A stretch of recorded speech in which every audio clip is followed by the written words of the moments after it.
നമ്മൾ യാത്ര തുടങ്ങി നല്ല വിശാലമായ NH അല്ലേ? ഗംഭീർ റോഡല്ലേ? ഗംഭീര റോഡെന്ന് പറഞ്ഞാൽ അതായത് നമ്മുടെ മഞ്ചേശ്വരം തൊട്ട് പാറശാല വരെ ഇതേ രീതിയിൽ ഹൈവേ പണിതുകൊണ്ടിരിക്കുക. അതിൽ ഏറ്റവും കൂടുതൽ പണി പൂർത്തീകരിക്കുന്നത് നമ്മുടെ കാസർഗോഡ് ജില്ലയിലാണ്. ഗംഭീര വർക്കാണല്ലോ. ഗംഭീര വർക്ക്. നീ റോഡ് നോക്കി എത്ര രസമാണ് നോക്കിയാണ്. നമ്മുടെ യാത്ര എത്രത്തോളം മാറാൻ പോകുന്നത് എന്നുള്ളതാണ് സത്യം. നമ്മള് മാറ്റങ്ങൾ കൺമുന്നിൽ അറിഞ്ഞ ഒരു 7-8 വർഷമാണ് കടന്നു പോയിക്കൊണ്ടിരിക്കുന്നത്. അതിന്റെ ബാക്കി പത്രമാണ് ഈ റോഡ്. അതെ അതെ. നേരത്തേക്കുള്ള പറയുമ്പോൾ നമുക്കിവിടെ കടന്നു പോകാൻ പറ്റത്തില്ലായിരുന്നു. കാരണം നാഷണൽ ഹൈവേ എന്ന് പറഞ്ഞു കഴിഞ്ഞാൽ നമ്മുടെ ഒരു പഞ്ചായത്ത് റോഡിനേക്കാളും കുറച്ചുകൂടി വീതി കൂടിയ റോഡായിരുന്നു കുറച്ചു നാൾ മുമ്പ് വരെ. പക്ഷെ ഇപ്പോഴത് 6 വരിയിലേക്ക് മാറിക്കൊണ്ടിരിക്കുകയാണ്.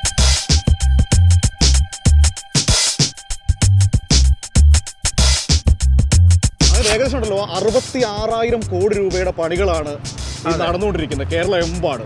പക്ഷെ നമ്മൾ ഇതൊക്കെ പറയുമ്പോഴും ഈ തെരഞ്ഞെടുപ്പ് കാലമാണല്ലോ, എന്തായാലും രാഷ്ട്രീയം പറഞ്ഞു തന്നെ പോകണം. തീർച്ചയായിട്ടും രാഷ്ട്രീയം പറഞ്ഞു പോകുമ്പോൾ നാഷണൽ ഹൈവേ രാഷ്ട്രീയം പറയാനുള്ള കാരണമാണ്. പല എട്ടുകാലി മമ്മൂഞ്ഞുമാരും വരുന്ന ഒരു സാഹചര്യം ഉണ്ട്. തീർച്ചയായിട്ടും ഇതിന്റെ ഏറ്റവും പ്രധാനപ്പെട്ട വിഷയം എന്ന് പറഞ്ഞാൽ ഒന്ന് 2014 ഈ നാഷണൽ ഹൈവേ പണി നിർത്തി NHAI ഓഫീസും പൂട്ടി പോയൊരു ചരിത്രമുണ്ട് കേരളത്തിൽ.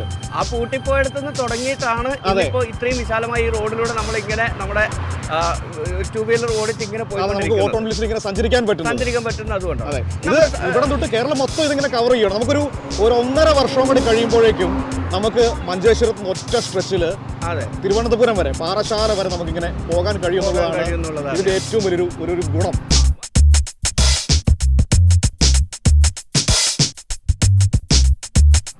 നമ്മൾ ഇങ്ങനെയൊക്കെ ഈ രാഷ്ട്രീയത്തിൻ്റെ കാര്യം പറഞ്ഞപ്പോൾ സംസ്ഥാന സർക്കാർ നാഷണൽ ഹൈവേക്ക് വേണ്ടി എന്ത് ചെയ്തു?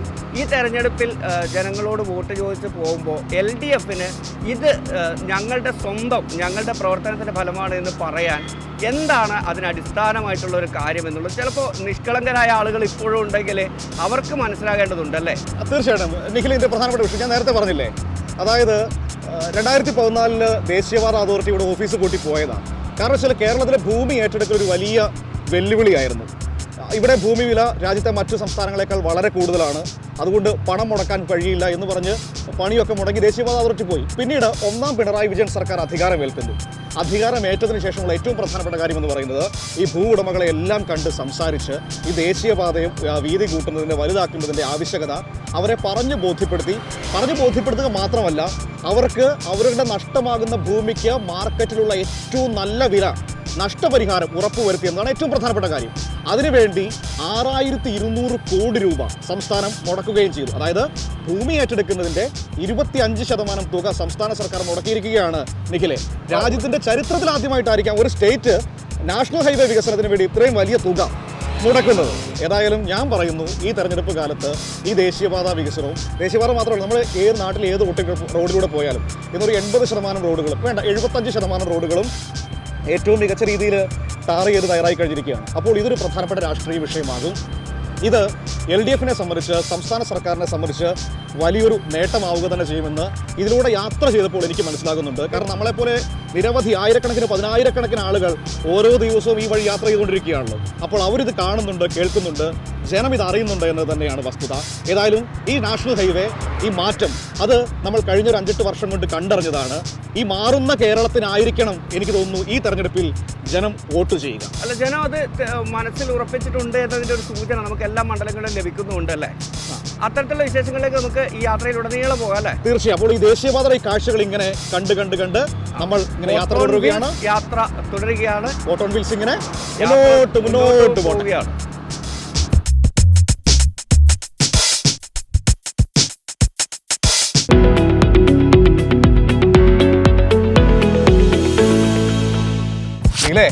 കാസർഗോഡിന്റെ ഏതൊരു ഉൾനാടൻ ഗ്രാമത്തിലൂടെ യാത്ര ചെയ്തുകൊണ്ടിരിക്കുന്നത്. നല്ല രസകരമായ റോഡുകള്, നല്ല സ്ഥലങ്ങള്. പക്ഷേ ചൂട് അസാധ്യമാണ്, ഒരു രക്ഷയില്ല. കാരണം തിരുവനന്തപുരത്ത് എത്തുമ്പോൾ നമ്മള് കരിഞ്ഞു പോകാൻ സാധ്യതയുണ്ട്. സത്യഭാമമാരെ പേടിക്കും വേണോ? അതെ. ഒരു കാര്യം ചെയ്യാം, ഈ ചൂടത്തൊന്ന് തണുപ്പിച്ചാലോ? നന്നായിട്ട് തണുപ്പിക്കാൻ എന്താ കിട്ടുക? തണുപ്പിക്കാൻ ഇവിടെ ഗംഭീര കാസർഗോഡിന്റെ ചൂടുകാലത്ത് കാസർഗോഡ് ഏറ്റവും കൂടുതൽ ഉപയോഗിക്കുന്ന ഒരു സാധനമുണ്ട്. അതായത് അവിൽ മിൽക്ക് എന്ന് പറയും. അത് ഗംഭീരമാണ് അവിൽ മിൽക്ക്. ഇപ്പൊ നമ്മളിതാ ഇരിയണ്ണി എന്ന് പറയുന്ന സ്ഥലത്തോട്ടാണ് വന്നേക്കുന്നത്. പേരുകളൊക്കെ ഭയങ്കര രസമാണ്. അപ്പൊ ഈ ഇരിയണ്ണിയില് ഒരു അവിൽ മിൽക്ക് കടയുണ്ട്. അപ്പൊ നമുക്ക് ഈ അവിടെ കയറി അവിൽ മിൽക്ക് കുടിച്ചാലോ? അപ്പോൾ അങ്ങനെ ആയിക്കോട്ടെ.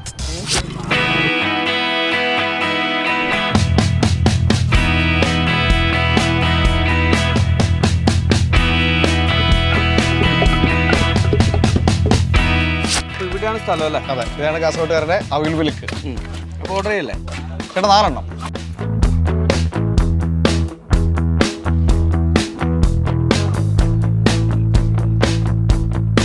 അപ്പോൾ അവിലേക്കും കുടിച്ചിരുന്നാൽ പോലെ നമുക്ക് തെരഞ്ഞെടുപ്പ് വിശേഷങ്ങൾ അറിയണ്ടേ? കുറേ ആളുകളുണ്ടല്ലേ ഇവിടെ. ചർച്ചകളൊക്കെ സജീവമാണെന്ന് തോന്നുന്നു തെരഞ്ഞെടുപ്പിന്റെ. എങ്ങനെയാണ് ഇവിടെ തെരഞ്ഞെടുപ്പിന്റെ പ്രചാരണം കാര്യങ്ങളൊക്കെ എങ്ങനെയാണ് പോകുന്നത്? നമ്മള് ഉഷാറാണോ? ഉഷാറായി പോകുന്നുണ്ട്. എന്താണ് ഇതുപോലത്തെ മണ്ഡലത്തിൽ ഒരു പ്രതീക്ഷ? പ്രതീക്ഷ LDF എന്തായാലും വരും. പിന്നെ തിരിച്ചു പിടിക്കും. ബാലകൃഷ്ണ മാഷ് എന്തായാലും ചെയ്യും. എന്താ അത്ര ആത്മവിശ്വാസം? ആത്മവിശ്വാസം നമ്മളെ സാധാരണക്കാരൻ്റെ പ്രതിനിധിയാണല്ലോ. പിന്നെ നമ്മൾ കഴിഞ്ഞ പ്രാവശ്യത്തെ ചില വിഷയങ്ങളുണ്ടായല്ലോ, അതെല്ലാം മാറിയില്ലേ? അതെല്ലാം മാറി ഈ ഇടതുപക്ഷത്തിൻ്റെ ഒരു ഭരണത്തിൻ്റെ ഒരു നേട്ടവും കൂടി നമ്മുടെ നാട്ടിലെ ജനങ്ങൾക്ക് ഇത്തവണ സാഹചര്യമൊക്കെ അനുകൂലമാണ്. അതെ, എല്ലാം കൊണ്ട് അനുകൂലമാണ്. ഈ നിലവിലെ MP ഒരു അവസ്ഥ എങ്ങനെയാ? ഇവിടെ വരാറേ ഇല്ല. കാണാറുണ്ടോ? കാണും. ഒരു പ്രാവശ്യം 2 പ്രാവശ്യം കണ്ടാകും 5 വർഷത്തിൽ. 5 വർഷം കഴിക്കാം. 5 വർഷം.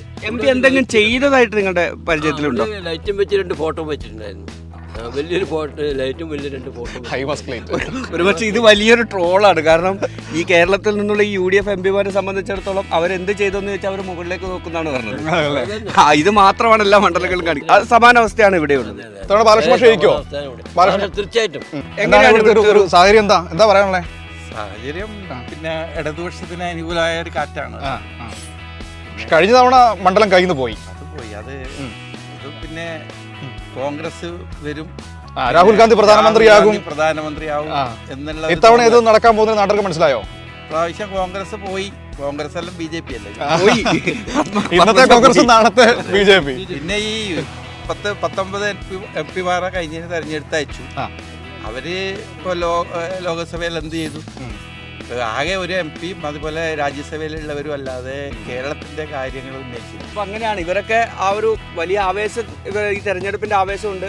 ബാലകൃഷ്ണ മാഷ് ജയിക്കുമെന്ന വലിയ ആത്മവിശ്വാസമാണ്. ഉറപ്പ്, ആ ആത്മവിശ്വാസം തന്നെയാണ് ഇവര് പങ്കുവെക്കുന്നത്. ശരിയാവും. അപ്പൊ നമുക്ക് വീണ്ടും യാത്ര തുടരാം. അപ്പൊ ഞങ്ങളുടെ യാത്ര തുടരുക. ഏതായാലും നിങ്ങളുടെ നാട്ടുകാരോട് കൂടി നന്ദി പറഞ്ഞേക്കല്ലേ ഈ അവിൽ മിൽക്കിന്.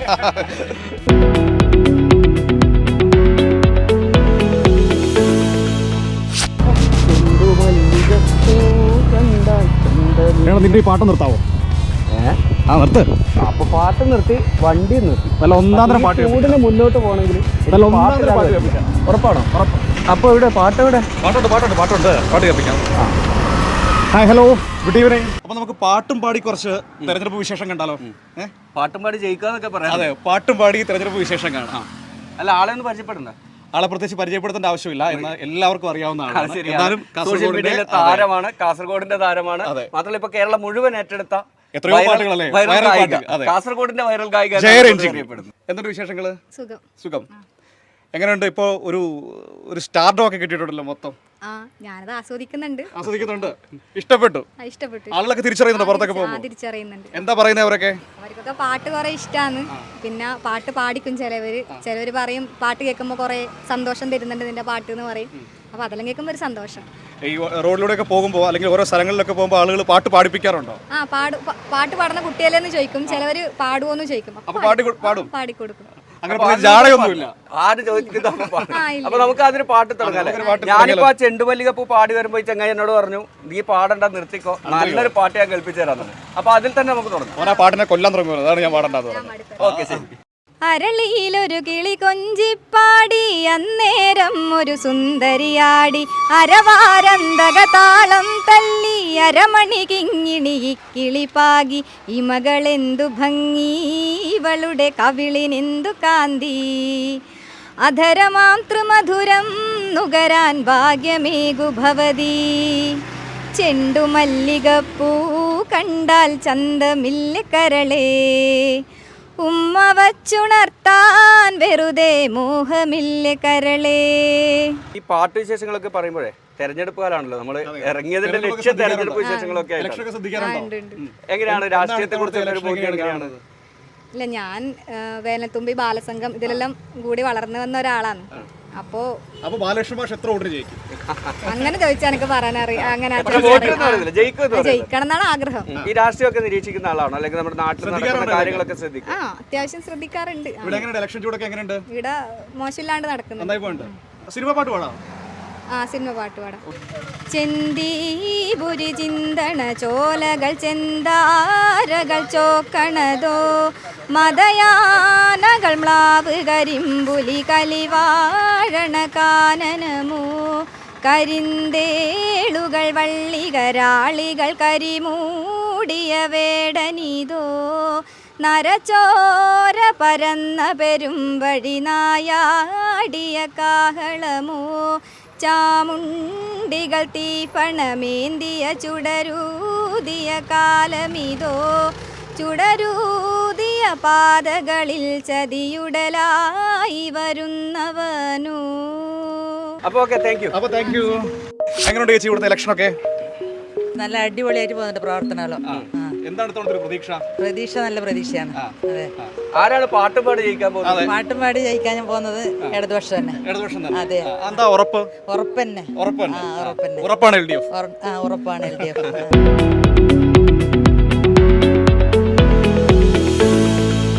അല്ല ആശാൻ, ഇതിപ്പോ കുറെ സമയമല്ലേ ഈ ഗേറ്റിന് മുന്നിൽ വന്ന് ഇങ്ങനെ ആലോചിച്ചിരിക്കുന്നത്, എന്താ സംഭവം?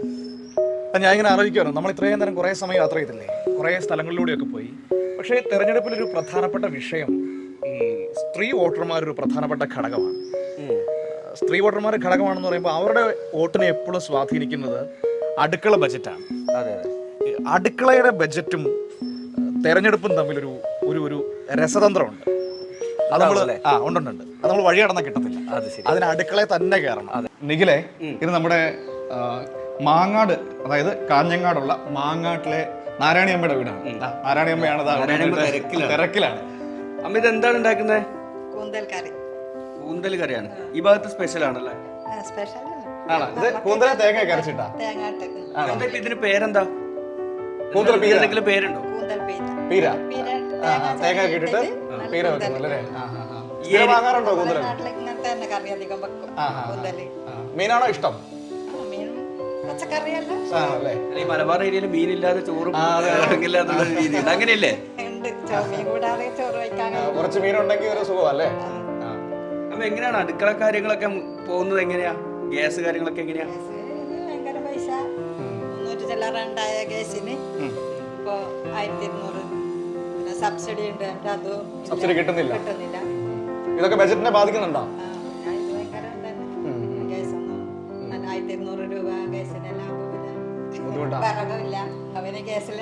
കംപ്ലീറ്റ് ഗ്യാസിലല്ലേ? ഒരു ഗ്യാസ് കുറ്റി എത്ര ദിവസം നിൽക്കും? 2 മാസം കഷ്ടി. അമ്മ വോട്ടിന്റെ കാര്യങ്ങളൊക്കെ ശ്രദ്ധിക്കാറുണ്ടോ? ഇലക്ഷൻ ചൂടൊക്കെ ആയോ? ഈ കാസർഗോഡ് എന്താ അവസ്ഥ? ആര് ജയിക്കും? ബാലകൃഷ്ണ മാഷ് ജയിക്കുന്ന ഇഷ്ടം. അപ്പൊ ഈ ഗ്യാസിന്റെ വിലയൊക്കെ ഇങ്ങനെ കൂടുന്നതേ നമ്മുടെ മൊത്തത്തിൽ ചെലവിനെയൊക്കെ ബാധിക്കുന്നുണ്ടോ? വലിയ തോതിൽ കൂടുന്നുണ്ടല്ലേ? സബ്സിഡിയും കിട്ടുന്നില്ല. അമ്മ ഈ വാർത്തകളൊക്കെ കാണാറുണ്ടോ? ഈ കുറച്ച് ദിവസങ്ങൾക്ക് മുമ്പ് പ്രധാനമന്ത്രി വന്ന് പറഞ്ഞത് നമുക്ക് ഗ്യാരണ്ടി, ഞാനാണ് ഗ്യാരണ്ടി എന്നാണ് പ്രധാനമന്ത്രി പറഞ്ഞത്. പ്രധാനമന്ത്രിയുടെ ഗ്യാരണ്ടി എന്ന് പറയുമ്പോൾ അമ്മ അതിൽ വിശ്വസിക്കുന്നുണ്ടോ?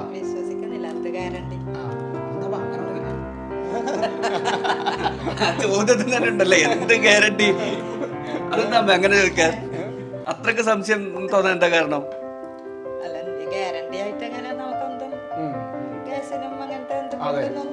എനിക്ക് സംഭവിച്ചാലേ സാധാരണ മനുഷ്യന്റെ ഏറ്റവും പ്രധാനപ്പെട്ട കാര്യമാണ് അവരുടെ അടുക്കള എന്ന് പറയുന്നത്. അപ്പൊ ഈ അടുക്കളയുടെ ഗ്യാസിന്റെ വില കൂടും, സ്വാഭാവികമായിട്ടും ചിലവ് ബാധിക്കും. പ്രശ്നമാണ് അത്. മാത്രമല്ല പുറത്തിറങ്ങി ഭക്ഷണം കഴിക്കണമെങ്കിൽ പോലും അതെല്ലാം കൂടില്ലേ, വില കൂടില്ലേ? അപ്പൊ അതൊരു പ്രധാനപ്പെട്ട വിഷയമാണ്. അപ്പൊ അമ്മ വോട്ട് ചെയ്യാൻ പോകുമ്പോൾ ഇതൊക്കെ മനസ്സിലുണ്ടാവും അല്ലേ? നിഖിലെ, ഇതാ ഞാൻ പറഞ്ഞത്, സ്ത്രീ വോട്ടർമാർ നിർണായകമാകുന്നു. കാരണം ഒരു അമ്മയുടെ മനസ്സിപ്പോൾ നമ്മൾ കണ്ടില്ലേ, ഇതുപോലെ ചിന്തിക്കുന്ന എത്രയോ ലക്ഷം അമ്മമാരും ഒക്കെ നമ്മുടെ മുമ്പിലുണ്ട്. അപ്പോൾ ഏതായാലും അടുക്കള മനവും വളരെ പ്രധാനപ്പെട്ട ഒരു ഘടകമാണ് എല്ലാ തെരഞ്ഞെടുപ്പിലും. അപ്പം അമ്മേ, ഒരുപാട് സന്തോഷം. ഇത്രയും കാര്യങ്ങളൊക്കെ പറഞ്ഞാലും നല്ല കൂന്തൽ കറി വെച്ച് തന്നെ കേട്ടോ.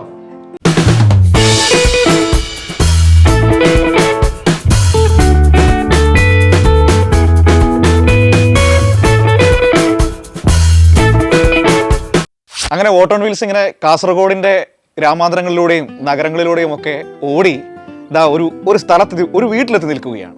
ഇവിടെ ഓട്ടോ ഓൺ വീൽസിൽ ഞങ്ങൾക്ക് ഇതാ ഈ വണ്ടിയിലൊരു അതിഥി കൂടിയുണ്ട്. നിഖിലേ, നമ്മുടെ വണ്ടി മാഷം പക്ഷെ പോവാണോ? ഇങ്ങോട്ട് പോവാണോ? ഒരു കാര്യം ചെയ്താലോ, ഇനിയിപ്പോ കിടക്കല്ലേ ഒരുപാട് മണ്ഡലങ്ങൾ 19 കിടക്കാണ്, മാഷി കൂടെ കൂട്ടിയാലോ? പക്ഷേ പിന്നെ അല്ല, പക്ഷെ ഒരു പ്രശ്നമുണ്ട് മാഷെ, 2 വീലറാണ്, ഞങ്ങൾ ആരും ഒരാൾ മാറി നിൽക്കേണ്ടി വരും. ഹെൽമെറ്റ് ഇട്ടാ പോരെ? അത് പോരല്ലോ, 2 പേര് പോകാൻ പറ്റില്ലല്ലോ. 2 പേര് ഇതിൽ പോകണം. എന്താണ് മാഷിന്റെ ഒരു വിധി എന്താണെന്ന് ചോദിക്കാം നമുക്ക്. ഈ നിലവിലുള്ള കാര്യങ്ങളൊക്കെ വെച്ച് എന്തായാലും എങ്ങനെയുണ്ട് ഇലക്ഷന്റെ ചൂടൊക്കെ എവിടെ വരെയായി? ഇലക്ഷൻ ചൂട് പിടിച്ച് വരുന്നത്ര ഭയങ്കര ചൂടായിട്ടില്ല, പക്ഷെ എന്നാലും മറ്റ് കാര്യങ്ങളെല്ലാം ഇങ്ങനെ നടന്നു വരുന്നുണ്ട്. എന്താണ് ഇത്തവണത്തെ ഒരു പ്രതീക്ഷകൾ എങ്ങനെയാ? പ്രതീക്ഷകൾ എന്ന് പറയുമ്പോൾ വലിയ ഒരു പ്രശ്നം നമ്മൾ നേരിടുന്നുണ്ട് ഇന്ത്യ എന്നുള്ളത് യാഥാർത്ഥ്യമാണ്, വസ്തുതയാണ്. ആ യാഥാർത്ഥ്യം മറച്ചു വെച്ചുകൊണ്ട് സംസാരിച്ചിട്ട് ഒരു കാര്യമില്ല. അത് തിരിച്ചറിയണം. അത് തിരിച്ചറിഞ്ഞാൽ മാത്രം പോരാ, അതിനെതിരെ ശക്തിയായി പ്രതികരിക്കും വേണം. അപ്പോഴാണ് അതിനൊരു മൂല്യം ഉണ്ടാവുക. ആ മൂല്യം നമ്മൾ കാണുന്നത് ഇപ്പോൾ ഇടതുപക്ഷത്തിലാണോ? ഇപ്പൊ നമുക്ക് ആകെ പ്രതീക്ഷയുള്ളത് ഇടതുപക്ഷത്തിലാണല്ലോ. ഇടതുപക്ഷത്തിലാണ്. ഇപ്പോൾ ഏത് കാര്യമാണ് എടുക്കുക? അപ്പൊ പൗരത്വ നിയമ ഭേദഗതി അവസാനം വരുന്നത്, ഇലക്ട്രൽ ബോണ്ട് വിഷയം, ഇതൊക്കെ മുന്നിൽ നിന്ന് നയിച്ചത് ഇടതുപക്ഷമാണ്. അപ്പോൾ ഇടതുപക്ഷം കേരളത്തിനപ്പുറത്തേക്ക് ഒരു വലിയ പ്രതീക്ഷ ഇത്തവണ കാണുന്നുണ്ടോ മാഷ് ഇടതുപക്ഷത്തിൽ? ശരിക്കും പറഞ്ഞാൽ ജനം തിരിച്ചറിയുന്നുണ്ടെങ്കിൽ തീർച്ചയായിട്ടും അതാണ് വേണ്ടത്. പക്ഷെ പലപ്പോഴും നമ്മളെ പല സ്ഥലത്തും പല രീതിയിൽ നമ്മൾ തിരിച്ചടി നേരിടുന്നത് യാഥാർത്ഥ്യം. നമ്മൾ മൊത്തം വസ്തുതകൾ ഉൾക്കൊള്ളണം. ശരി, നമ്മൾ കേരളത്തിലേക്ക് വരികയാണെങ്കിൽ കേരളത്തിലെ സംബന്ധിച്ചിടത്തോളം തിരിച്ചറിവുണ്ട്, നന്നായി തിരിച്ചറിയുന്നുണ്ട് ആളുകൾ. തിരിച്ചറിയുന്നത് മാത്രമല്ല, ആ തിരിച്ചറിയുന്നത് നമുക്ക് എന്തായാലും ഈ ഇലക്ഷനിൽ പ്രതിഫലിക്കും. പക്ഷെ ഇപ്പൊ കഴിഞ്ഞ തവണ 2019 നമ്മൾ ഇലക്ഷൻ നോക്കുകയാണെങ്കിൽ അതിഭീകരമായ ഒരു തിരിച്ചടിയാണ് ഇടതുപക്ഷത്തിന് ഉണ്ടായത്. അതിൽ നിന്ന് ഇത്തവണ തിരിച്ച് കരകയറി നല്ലൊരു നമ്പറിലേക്ക് പോകും. കഴിഞ്ഞ സാഹചര്യമല്ല ഇപ്പോൾ.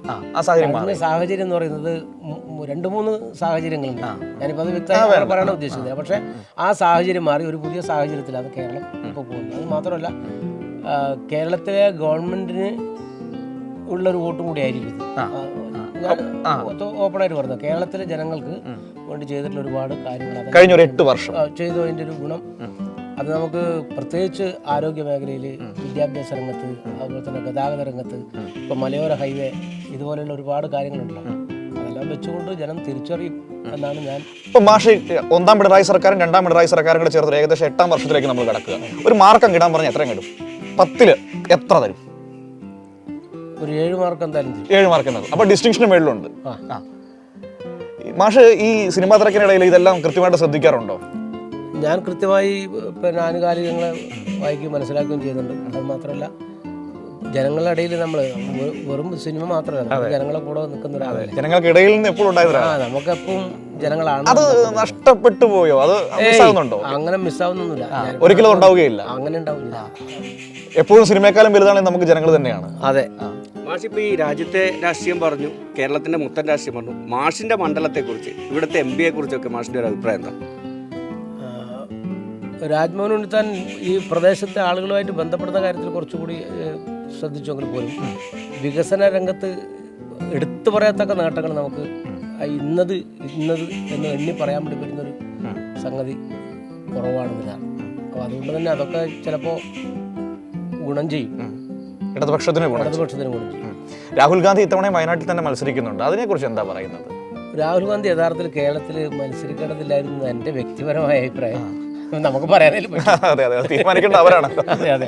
പക്ഷെ അതുപോലെ പറഞ്ഞാൽ ഇപ്പോൾ ഈ മറ്റ് സംസ്ഥാനങ്ങൾ മത്സരിക്കാൻ ഇന്ന് പോലും ഒരു വ്യക്തമായ നിലപാടും തീരുമാനവും ഉണ്ടാവുന്നില്ല എന്നുള്ളത് ഒരു പ്രശ്നം. പക്ഷേ വളരെ പ്രധാനപ്പെട്ട കാര്യം, ഇപ്പോൾ പ്രധാനമന്ത്രി ഇപ്പോൾ ആഴ്ചയ്ക്ക് നമ്മുടെ നാട്ടിൽ വന്നു പോകുന്നുണ്ട്, കേരളത്തിൽ വന്നു പോകുന്നുണ്ട്. എല്ലായിടത്തും പ്രധാനമന്ത്രി ഗ്യാരണ്ടി പറയുന്നുണ്ട്. മാഷ് ആ ഗ്യാരണ്ടീനെ എങ്ങനെയാണ് കാണുന്നത്? ഗ്യാരണ്ടി നമുക്കിപ്പോൾ ഗ്യാസിന്റെ വില സംബന്ധിച്ചൊരു ഗ്യാരണ്ടി നമുക്ക് തന്നിരുന്നു, മണ്ണെണ്ണ സംബന്ധിച്ചൊരു ഗ്യാരണ്ടി തന്നിരുന്നു, പിന്നെ എല്ലാവരുടെ അക്കൗണ്ടിലേക്കും വരുന്ന പൈസയുടെ ഒരു ഗ്യാരണ്ടി തന്നിരുന്നു. അത് ജനങ്ങൾക്കെല്ലാം അറിയാലോ. ഗ്യാസിന്റെ കാര്യത്തിൽ ഗ്യാരണ്ടി, അതേപോലെ മണ്ണെണ്ണയുടെ കാര്യത്തിലെ ഗ്യാരണ്ടി, അതേപോലെ ഈ ലക്ഷങ്ങൾ അക്കൗണ്ടിൽ വരുന്ന ഗ്യാരണ്ടി, ഒരുപാട് ഗ്യാരണ്ടി. പെട്രോളിന്റെ ഗ്യാരണ്ടി. മാഷെ വേറെ പ്രശ്നമുണ്ട്, തുറന്നു പറഞ്ഞാൽ ഇടി മുറ്റത്ത് വരും, പേടിയുണ്ടോ? ഈടിനെ നമ്മെന്തിനാ പിടിക്കുന്നു? ഈടിനെ പിടിച്ചിട്ടാണ് പല ആളും നിൽക്കുന്നില്ല. അതാ ഞാൻ ചോദിച്ചേ. പ്രത്യേകിച്ചും ഈ സിനിമാ മേഖലയിലൊക്കെ നമുക്ക് പിന്നെ ഈടിനൊന്നും പ്രശ്നമില്ല. നമുക്ക് അങ്ങനെ ഒരു അല്ല, അത് മാത്രമല്ല, നമ്മളിപ്പോൾ അഥവാ എന്തെങ്കിലും വരുമാനം വരുന്നുണ്ടെങ്കിൽ നമ്മളെ അക്കൗണ്ടിലേക്ക് വരും. അക്കൗണ്ടിൽ നിന്ന് സ്വാഭാവികമായും നമ്മൾ എന്താണോ ടാക്സ് കൃത്യമായി എല്ലാ വർഷവും നമ്മുടെ ടാക്സ് നമ്മളെ അക്കൗണ്ട്സ് കംപ്ലീറ്റ് കൊടുത്ത് ചെയ്യുന്നതല്ലേ. ഞാൻ പലപ്പോഴും മാഷ് ഇങ്ങനെ ഈ രാഷ്ട്രീയ അഭിപ്രായങ്ങളൊക്കെ തുറന്നു പറയുമ്പോഴേ ഞാൻ ആലോചിക്കാറുണ്ട്, സിനിമാ മേഖലയിൽ അതിന്റെ പേരിൽ മാഷ്ക്ക് എന്തെങ്കിലും ബുദ്ധിമുട്ടുണ്ടാകാറുണ്ട്? ഏയ്, എന്തിന്? അങ്ങനെയൊന്നുമില്ല, എല്ലാവരും നല്ല സാർ. രാഷ്ട്രീയം നമ്മളൊരു വിശ്വാസമല്ലേ. അത് ഇന്ന് തുടങ്ങിയല്ലേ, സിനിമ ഇപ്പൊ തുടങ്ങിയതല്ലേ. രാഷ്ട്രീയം എന്ന് പറയുന്നത് വളരെ ചെറിയ പ്രായത്തിലെ കൊണ്ടു നടന്ന രക്തത്തിൽ അലിഞ്ഞതാണ്. അതെ, അത് നമ്മൾ മാറ്റി നോക്കേണ്ട കാര്യമൊന്നും. മാഷാണെങ്കിൽ ഷൂട്ടിംഗ് നിർത്തിവെച്ച് രാഷ്ട്രീയ പ്രവർത്തനം നമുക്ക് യഥാർത്ഥത്തിൽ നമ്മൾ വളർന്നു വന്നൊരു വഴി എന്ന് പറഞ്ഞാൽ രാഷ്ട്രീയമാണ്. അത് മറന്നുകൊണ്ട് ഇനി അങ്ങോട്ട് പോകുന്നില്ല. ഞാൻ കേട്ടു മറ്റേ മാഷ് ഷൂട്ടിംഗ് ഇടയ്ക്ക് ഒരു സൗദി അത്യാവശ്യമായിട്ട് നിർത്തി വെപ്പിച്ച് കർഷക സംഘത്തിന്റെ ജാഥയ്ക്ക് പോയൊരു കഥ. യാഥാർത്ഥ്യമാണ്. അന്ന് വേറെ രക്ഷ. അന്ന് ഞാൻ ഇതിന്റെ വില്ലേജ് സെക്രട്ടറിയും ഏരിയ കമ്മിറ്റി അംഗമല്ല. അപ്പോൾ സ്വാഭാവികം വിളിച്ചാൽ പോവാതിരിക്കാൻ പറ്റില്ല. അപ്പോൾ ഇങ്ങനെയൊക്കെയാണ് മാഷയുടെ വിശേഷങ്ങൾ പറഞ്ഞിരുന്നത്. അറിയത്തില്ല. നമുക്കിനി മണ്ഡലങ്ങൾ ഒരുപാട് ബാക്കിയാണ്. അപ്പോൾ ഏതായാലും കാസർഗോഡ് മണ്ഡലത്തിന്റെ യാത്ര നമ്മളിവിടെ പക്ഷേ ഞങ്ങൾ ഓട്ടോ ഓൺ വീൽസ് 20 മണ്ഡലങ്ങളിലുണ്ട്. 20 മണ്ഡലങ്ങളിലൂടെ ഈ 2 വീലർ ഇങ്ങനെ കടന്നു പോകും. ഇതുപോലെ മനുഷ്യരുടെ അഭിപ്രായങ്ങളൊക്കെ ചോദിച്ച് വർത്തമാനമൊക്കെ പറഞ്ഞ് കാസർഗോഡ് മുതൽ പാറശാല അങ്ങ് പോകും. 20 മണ്ഡലങ്ങളിലും പോകും. അപ്പൊ കാണണം, തീർച്ചയായും കാണാം. നല്ലൊരു പ്രോഗ്രാം ആവട്ടെ. എല്ലാവിധ ആശംസകളും. അപ്പൊ നമ്മുടെ കാസർഗോഡ് ജില്ലയിലെ പര്യടനം, കാസർഗോഡ് മണ്ഡലത്തിലെ പര്യടനം ഇവിടെ അവസാനിപ്പിക്കുകയാണ്. അപ്പൊ എന്തായാലും കണ്ണൂരിലേക്കാണ് അടുത്ത യാത്ര. ഞങ്ങൾ കണ്ണൂർ മണ്ഡലത്തിലേക്ക് പോവുകയാണ്. അപ്പൊ ഇന്ന് ഞങ്ങൾ ഇവിടെ സൈൻ ഓഫ് ചെയ്യുകയാണ്. ഞങ്ങൾ സൈൻ ഓഫ് ചെയ്യുമ്പോൾ ഞങ്ങളുടെ കൂടെ കുഞ്ഞികൃഷ്ണൻ മാഷുണ്ട്. അപ്പോൾ എല്ലാവർക്കും നന്ദി, നമസ്കാരം.